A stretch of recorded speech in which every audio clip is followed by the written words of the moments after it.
S kitkom v svet pravljic.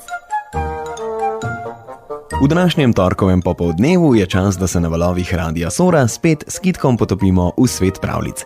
Knjižničarka Maša Treven iz knjižnice Ivana Tavčarja Škofja Loka nam bo danes prebrala pravljico z naslovom Pastirček.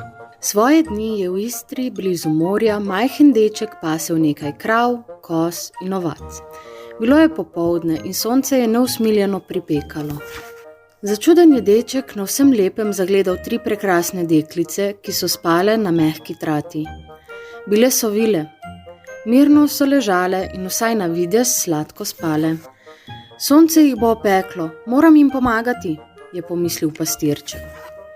Splezal je na bližnje drevo in nalomil nekaj košatih lipovih vej. Zasadil jih bom okoli deklic, sonce jih tako ne bo moglo ožgati, si je rekel. Nedolgo zatem so se vile zbudile.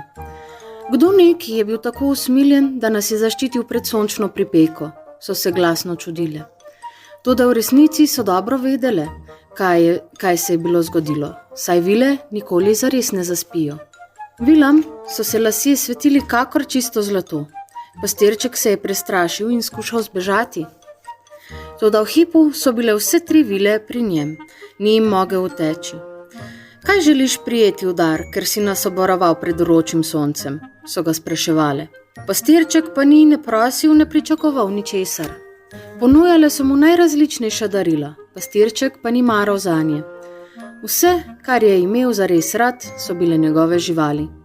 Vile so spoznale, da je pastirček pošten in skromen fant, zato so mu rekle: ko bo zvečer gnal živino domov, boš od morja slišal oglašanje zvoncev, toda nikar se ne oziraj. Komaj so to izgovorile, že jih ni bilo več. Šele sedaj je pastirček spoznal, da so bile deklice dobre vile. Sonce je vse bolj tonilo v morje in na zemljo je počasi legal mrak. Pastirček se je svoje malo čredo napotil domov. Čim bolj se je bližal domu, tem glasnejše zvonjenje je slišal za svojim hrbtom. Pogledal je nazaj in zagledal veliko čredo krav, koz in ovac, ki so prihajale iz morja in sledile njegovi mali čredi. Toda v tistem trenutku, ko se je ozrl, se je vse prenehalo. Kljub temu je pastirčku ostala čreda, ki je bila že na suhem. Tudi to je bilo dovolj skromnemu pastirčku. Še več, nekaj živali, ki so mu jih podarile vile, je celo razdelil med svoje revne sosede.